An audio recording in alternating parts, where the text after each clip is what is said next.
मुझे पता नहीं लोग आईमैक्स में क्यों जाते हैं देखने के लिए, क्योंकि पूरे इंडिया में कहीं भी आईमैक्स थिएटर रियल नहीं है, सारे डिजिटल आईमैक्स। सिर्फ एक अहमदाबाद में है जो कि कमर्शियल मूवीज़ नहीं दिखाता, सिर्फ और सिर्फ अपनी बनाई हुई डॉक्यूमेंट्री मूवीज़ ही दिखाए जाते हैं वहाँ पे।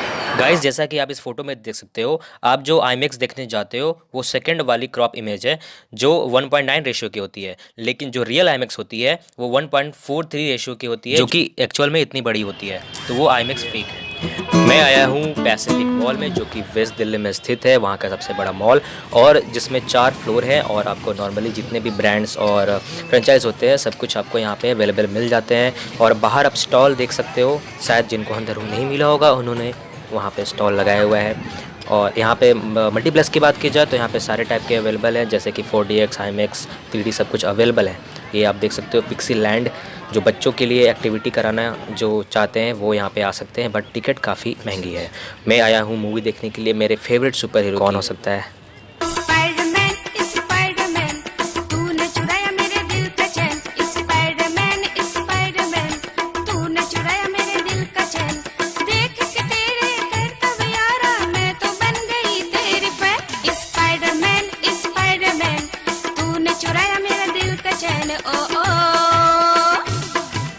तो चलिए अंदर प्रवेश करते हैं, मैं अंदर आपको ले जाता हूँ। आप यहाँ पे सामने देख सकते हैं, सामने जुरासिक पार्क टाइप की तैयार की गई स्टैचू जो कि मूवेबल है, और लोग यहाँ पे मतलब सेल्फी पॉइंट एक तरह से ये एरिया बन जाती है। सिर्फ डायनासोर ही नहीं, आप देखोगे यहाँ पे जब भी आप आओगे तो जो भी फेस्टिवल नज़दीक में होती है या फिर जो आने वाली होती है तो उसकी स्टैचू यहाँ मॉल में बनाई जाती है, और जो कि काफ़ी अट्रैक्शन का केंद्र रहता है। सभी आकर यहाँ पे सेल्फी खिंचाते हैं। अगर दुर्गा पूजा हो तो लक्ष्मी गणेश जी की, अगर क्रिसमस हो तो जीसस की, और इस तरह से ऐसे यहाँ पे बनाए जाते हैं, तो काफ़ी सुंदर लगता है ये।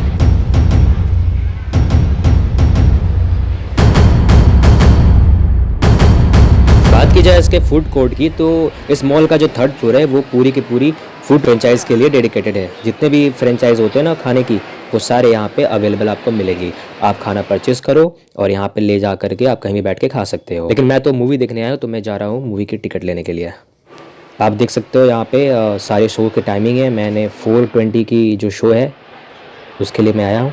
अनफॉर्चुनेटली टिकट मिली नहीं मुझे। कितना वेट करने के बाद भी सारे शो हाउसफुल जा रहे हैं। कोई नहीं, किसी और दिन आऊँगा। बड़ा मन था देखने का 4DX में, लेकिन किस्मत ही खराब है। I'm sick and tired now. I don't know what to do. मेरी किस्मत ही खराब है, मेरी किस्मत।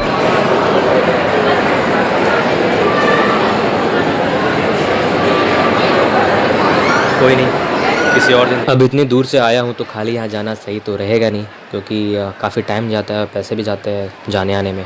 तो मैं सोच रहा हूँ कि चाहे कुछ भी हो जाए मैं ये मूवी देख करके ही जाऊँ। आया हूँ, कुछ तो लूट कर जाऊँगा। क्योंकि एक तो मैं फ़ैन हूँ स्पाइडरमैन का, तो बहुत दिन वेट भी कर लिया मैंने इस मूवी के लिए। वैसे बहुत सारे जो सीट रहते हैं ना वो मल्टीप्लेक्स वाले खुद के लिए रिजर्व रखते हैं लास्ट टाइम के लिए, तो मैं थोड़ा ट्राई करता हूँ मुझे मिल जाए।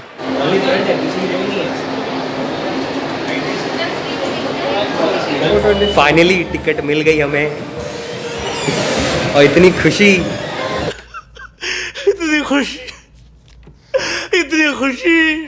बट गम इस बात का है कि अलग अलग दिखना हो। चलिए मैं आपको दिखाता हूँ कि 4DX थिएटर अंदर से कैसी होती है। वैसे तो ये नॉर्मल थिएटर के जैसी ही होती है, लेकिन जो इसकी स्पेशलिटी होती है वो इसकी कुर्सियाँ और इसके आसपास लगे इंस्ट्रूमेंट्स होते हैं। आप इसके चेयर को देखो, ये है तो नॉर्मल ऊपर से, लेकिन अंदर से इसमें बहुत सारे फीचर्स होते हैं। साथ ही साथ ये ऊपर दीवार के आप ऊपर देख सकते हो फ़ैन लगे हुए हैं, लाइटिंग्स लगी हुई हैं। और बात की जाए डिटेल में, स्क्रीन पे जो बेसिकली जो घटना घटित होती है ना वो हमें भी फील हो, इसके लिए इसमें सेटिंग की भी रहती है। अगर स्क्रीन पे पानी है तो हम पे भी पानी पड़ेंगे। स्क्रीन में फॉग है, हवा चल रही है, सामने अगर कोई खुशबू वाली सीन है या लाइटों झटकों वाले सीन है या फिर बबल है तो वो सभी हमें यहाँ फील होती है। जैसे कि चेयर की आप बात करें तो चेयर में अप एंड डाउन वाली इफेक्ट होती है। अगर कोई ऊपर जा रहा है तो चेयर भी अप होंगे, नीचे जा रहा है तो डाउन होंगे, लेफ्ट एंड राइट होते हैं। अगर बाइक चेसिंग सीन है, कार चेसिंग सीन है तो स्क्रीन लेफ्ट और राइट मूव करते हैं। और फॉरवर्ड एंड बैकवर्ड, अगर कोई नीचे की ओर गिर रहा है या फिर कोई सुपरमैन अगर ऊपर की ओर उड़ रहा है तो सीट भी अप एंड डाउन ऐसे मूव करते हैं। साथ ही साथ बात की जाए पैरों की तो ये टिकल करते हैं, इधर से उधर वो घूमते हैं, जिससे आपको फील होता है आप गिर रहे हो या आप भाग रहे हो। वाइब्रेशन भी फील होते हैं, अगर बिल्डिंग गिर रही है या गन चल रहे हैं तो ये सेम वैसा इफेक्ट देता है। आप स्क्रीन पे देखो वहाँ पे कैसे बिल्डिंग गिरी और यहाँ से नीचे से फॉग निकला, ताकि हमें भी यहाँ फील हो। तेज़ पंखे चल रहे हैं, अगर कोई सामने उड़ रहा होगा या फिर तेज़ कार चल रही होगी तो हमें हम पे पंखे की इफ़ेक्ट पड़ती है।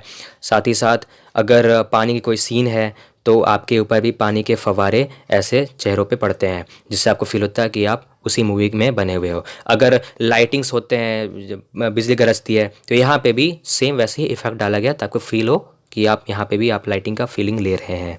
और मैं आपको एक सजेशन देता हूँ कि आप कभी भी 4DX में एक्वामैन देखने मत आना, वरना आप भीगते रहोगे हमेशा। जोक्स अपार्ट, तो चलिए मैं देखता हूँ आगे मूवी।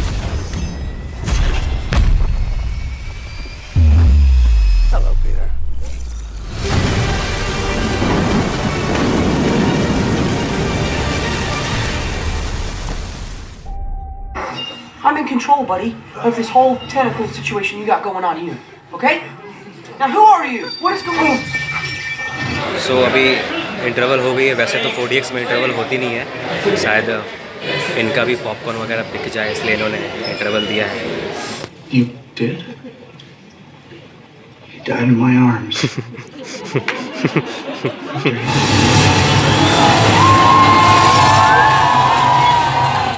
जस्ट वॉच्ड स्पाइडरमैन और ये फीलिंग में क्या बताऊँ। I am die hard fan of Spiderman. तो जिन्होंने भी स्पाइडरमैन देखी है, कोई बेवकूफ़ी होगा अगर ये मूवी अगर वो हॉल में आकर ना देखे। क्या बताऊँ, अमेजिंग एक्सपीरियंस बहुत अमेजिंग। और 4DX तो गजब था। मैं आपको क्या बताऊँ यार, मैं मतलब फीलिंग ही नहीं बता सकता कि मैंने अंदर क्या क्या फ़ील किए। अगर मतलब ऐसा कहीं होता है कि आप एक्शन मूवी देख रहे हो और आपको आपकी आंखों में आंसू आ रहे हैं, लेकिन मेरे आंखों में 2-3 बार आंसू आए। और मेरे ही नहीं, बहुत सारे जितने भी स्पाइडरमैन फ़ैन थे ना, सबकी आंखों में आए। और साथ ही कभी कभी ऐसा लग रहा था कि जैसे कि साउथ इंडिया की मूवी चल रही है, जब हीरो की एंट्री पे लोग चिल्लाते हैं ना, वैसे वैसे लोग चिल्ला रहे थे। ऐसे ऐसे एक्शन सीक्वेंस थे जिसमें हमें रोना भी आ रहा था और साथ ही साथ हमें हमारी गूज बम भी हो रही थी। वो सिर्फ स्पाइडरमैन फ़ैन ही समझ सकता है। आप नॉर्मली मूवी, आप इस मूवी को ज़रूर थिएटर में जा कर के देखें। और क्या बताऊँ मैं, सोनी पिक्चर्स को भी जैसे मार्वल सिनेमैटिक यूनिवर्स है ना, उसके जैसे ही इसको भी अपनी एक यूनिवर्स बनानी चाहिए, क्योंकि सोनी के पास वेनम के राइट्स हैं, स्पाइडरमैन के राइट्स हैं और मॉर्फियस जो आने वाली है, क्योंकि मुझे सोनी पिक्चर्स की मूवीज़ बहुत पसंद है। तो क्या बोलूँ मैं, अगर 4DX से रिलेटेड कोई क्वेश्चन है आपकी तो आप ज़रूर कमेंट बॉक्स में पूछें, अगर नहीं है तो मत पूछना। और प्लीज़ प्लीज़ प्लीज़ लाइक कर देना, शेयर कर देना, सपोर्ट कर देना यार। सब्सक्राइब नहीं किया तो बिल्कुल सब्सक्राइब कर देना। Thank you.